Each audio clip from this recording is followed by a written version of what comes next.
Здравствуйте! ロシアの冬が恋しくて仕方ないバーチャル革命家のネリーです。前回の動画では民主主義の欠点と限界、そして民主主義に代わる英知主義の概要について説明しました。今回はなぜ民主主義から英知主義への転換が必要なのかについてお話ししたいと思います。民主主義は欠点もあるけれど、リスクの少ない優れた政治システムです。それをわざわざ放棄して英知主義を実現する必要性はあるのか。ネリーの考えではあります。我々には差し迫った問題があるからです。それは地球温暖化。地球温暖化は今まさに COP25 が開催されててタイムリーな話題ですけど、まず最近の気候変動問題がどうなっているのかについて軽く説明します。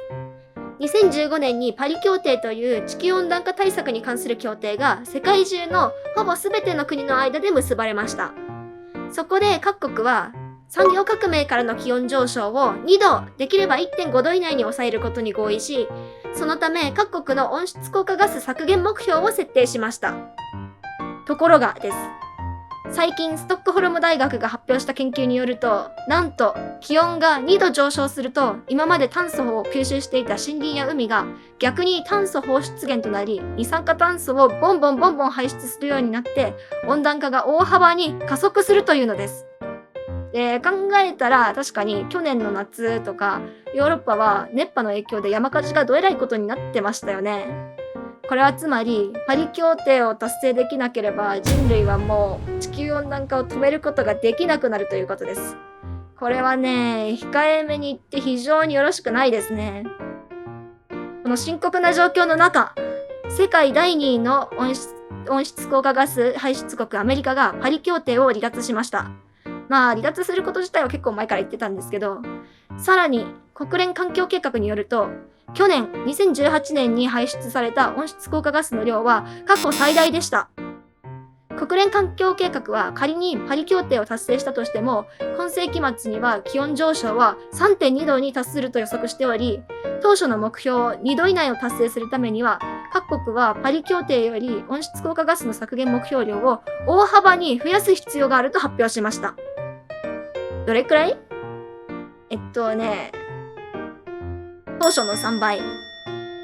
このようにパリ協定を達成することが非常に困難な上に、そもそもパリ協定締結時の見通しがガバガバだった可能性が浮上しているわけで、地球の気候は今、未曾有の危機に陥っているのです。もちろん、地球温暖化を含む気候変動が人類の関係とは無関係という説も、もちろんあるにはあります。ですが、科学者は気候変動の原因は 95% の確率で人類の活動にあるだろうと結論付けています。そしてエネルギー消費を抑え、経済活動を見直し、自然を回復するべきだと提言しています。このエクストリーム危機を人類が今の状況で乗り越えられると思いますか？無理ゲーでは？科学者が言ってることは、はっきり言って無茶です。その通りにしようとしたら、私たちは電気や自動車の使用を制限したり、肉食をやめたり、自然回復にコストをかけなければいけないだけでなく、生産活動を縮小する必要がもあります。そうするとどうなるかっていうと、世界的な不況、あるいは恐慌が予測されます。つまりね、温暖化対策をまともにしようっていうのは全く現実的ではないんですよ。ですが、もしこのまま人類が何もしなければ文明滅亡の危機に陥るわけで、このリスクを考えたら現実的でなくとも温暖化を止めるためにあらゆる手を打つのが合理的な判断です。でもね、人類がこの英断をできると思いますか？だってさ、地球温暖化を止めるためにあらゆることをします。国民の生活水準を落とすことになるけど、恐慌も起きるけどって政治家がいたとして投票しますか？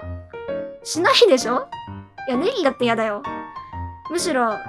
政府は地球温暖化を口実に国民から搾取しようとしている。地球温暖化はデマだっていう陰謀論が流れると思う。もし仮に与党がそんなことをしたら次の選挙で惨敗します。もう絶対にします。そうなったら野党は温暖化対策のおの字も出さないに決まってますよね。結論。民主制をやっている限り人類は破滅への道を避けられない。人類が地球温暖化を解決できるかについて、イギリスのユニバーシティ・カレッジ・ロンドンのクリス・ラプニ教授はこう言っています。人類に期待するのは能天気すぎるでしょう。右翼ポピュリズムが台頭し、国際主義エリートの主張を拒絶する中、人類が地球温暖化を解決に導ける可能性は限りなくゼロに近い。もう本当にネリーもそう思う。持続可能な成長をとか言ってるうちに人類滅亡ると確定するって 95% の確率で。だからこそ今、人類を導く指導者が求められているのです。これは国の垣根を越えて世界中で協力して取り組まないといけない問題であり、世界革命が必要なのです。AI が人類を存続させるために合理的な判断をするなら、人類に対して過去の行いを清算するために多大な負担を強いるでしょう。しかし、我々が文明を存続させるためには、この試練を乗り越えるしかありません。人類は地球に対して膨大なツケを払わないといけないところまで来ているのですから。